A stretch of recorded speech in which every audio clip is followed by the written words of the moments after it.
mai văzut de 2 luni sau de 2 luni, de 1 an, cam așa. Astăzi voi vă arăta cum să faceți Robux și fețe cu Robux free. Intrăm la... Deci, întâi mergeți la avatar. Nu vă puneți vă scoateți fața. Că vă scoateți fața, nu o puneți pe asta, că nu o să meargă. O să scoateți toate fețele. Și nu o să nu aveți nici o față și să o arată pe asta, ca aici. Dar nu o puneți, că nu o să meargă. Mergem la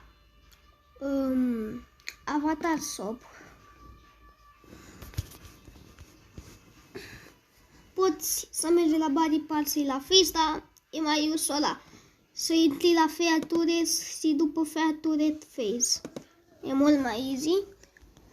Acum, vă alege ce față vreți. Eu am încercat și mi-am ales-o pe asta de aici, care, na, e smecheră. Și voi acum apăsați pe fața care vi-o doriți.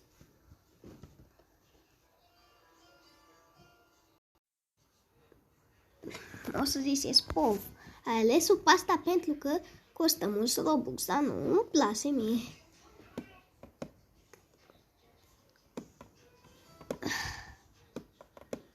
Stai că eu am o aplicație care mă face să vadă cum e. Stai să dau așa, ca să se vadă doar fața. Mi-am instalat o aplicație. Nu o să las link-ul, că nu prea știu cu link-uri din astea, dacă nu înțelegeți. Oricum trebuie, am Windows 10. Așa. Să dăm fix pe față. O să pun pauză, că reușesc. Sau... Uite. Țineți apăsat pe ea. Și duceți imaginea. Stai. Duceți imaginea afară, efectiv. Țineți apăsat pe față și o să vă arate. Deci. Eu am dus-o, stai. Așa. Îmi urăsc viața.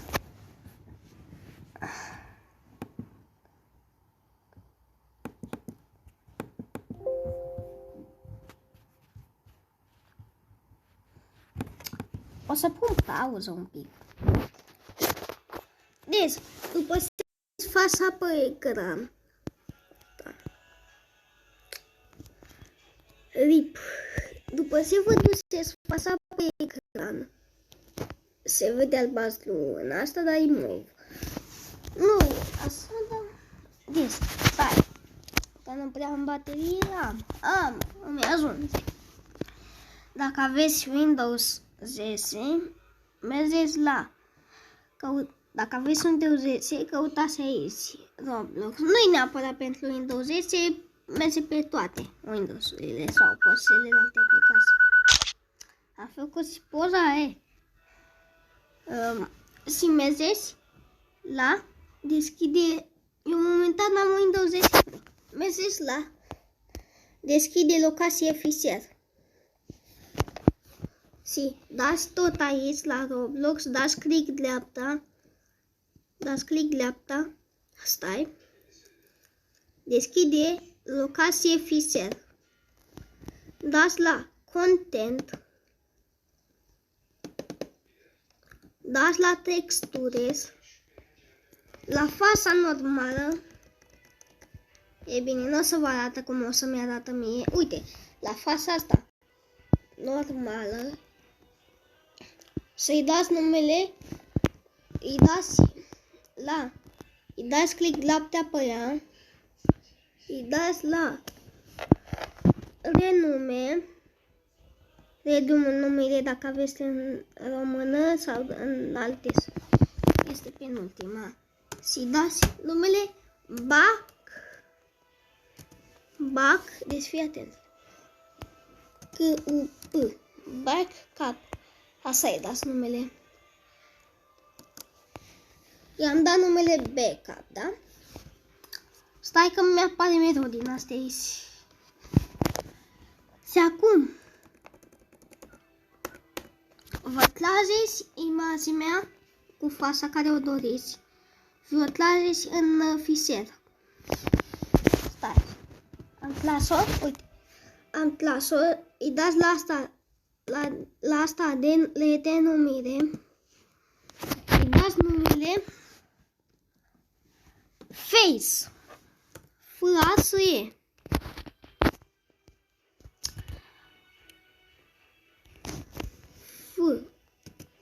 F-A-S-E. Deci așa, Face. Gata. Acum dăm X, intrăm pe Roblox. Așa. Starting Roblox.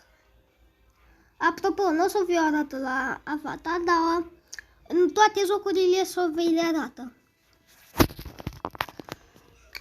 Deci, la Avatar aici nu mi le arată.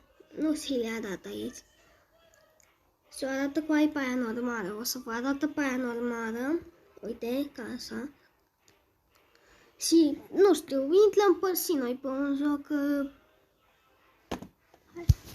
Hai, exemplu, Pet Simulator, da.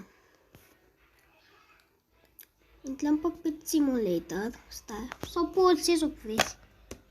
Nu e neapărat.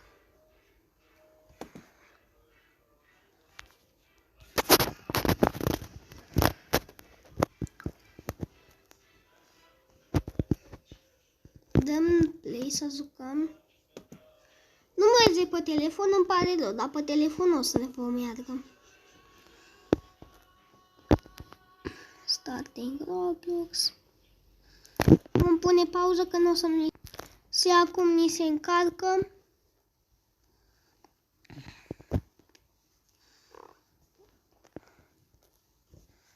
Ni se încarcă. Așteptăm să ni se încarce. Mă cam chinui cu telefonul, care este un pic de lagas. Mai mult mă joc pe Roblox dacă e. Și acum ne uităm la fața noastră. O avem pe cea care am vrut-o. Deci efectiv schema asta merge de când s-a inventat Roblox-ul. Haideți să nu uitați de like și de subscribe. Ne vedem data viitoare, pa!